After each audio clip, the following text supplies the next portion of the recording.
So how can we grow our community and nurture it, right?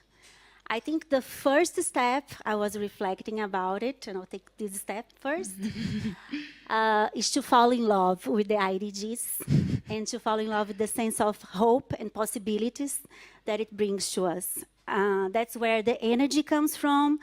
That's where you will be able to take the next steps. I think that's what is bringing me here, is this passion and the belief that the IDGs can make a real difference in the world. So this is the first step that I recommend. And I think you've done this step for being here.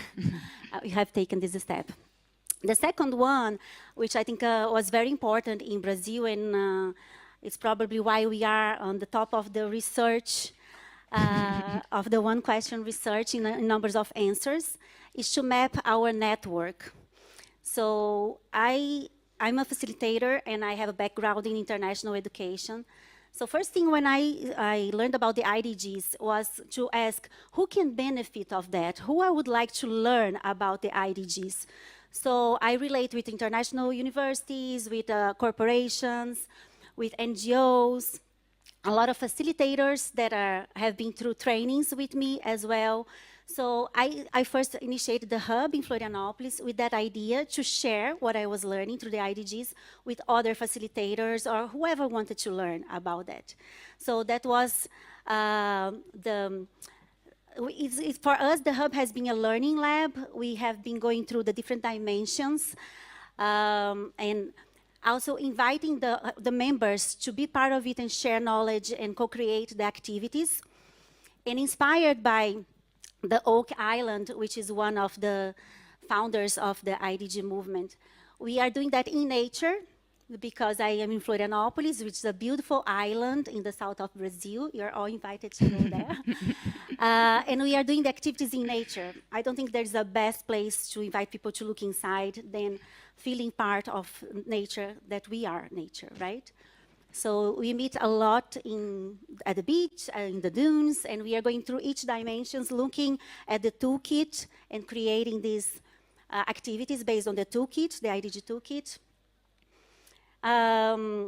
Also, talking about the mapping your network, it brings me to the question of what do they need? So what do those different stakeholders that I connect with need? And how can I support them?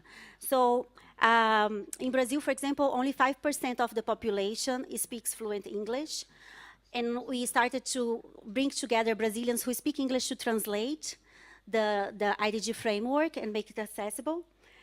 For the one question research, we had a group of 20 Brazilians that got together to plan how could we make this accessible to minorities and how could we adapt the language to it. So we had even a graphic facilitator creating an image with Brazilian elements so that the people recognize themselves to complete that, because the logo is still in English and they might not connect with this movement. And we also face collective trauma of colonialism, so that's a challenge also when we bring things in English to Brazil.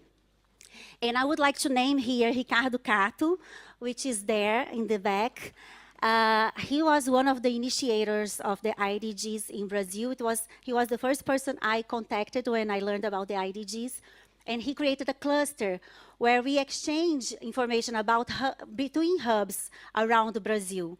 So all the hubs are connected through the cluster.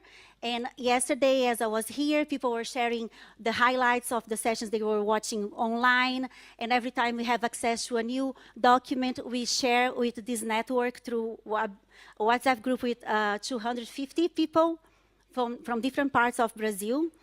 So find these ways to connect. And also, I would like to mention, like, after these next steps and meeting people, connecting with people, the importance of inviting people to experience the IDGs and co-create. Because through those connections, things emerge. So, for example, Cato connected me with someone from Florianopolis area, and we launched an immersion of the IDGs together. That is going to happen in December with other facilitators from our hub as well. And we are bringing leaders from industry, from the public sector, from financial market, from educational institutions.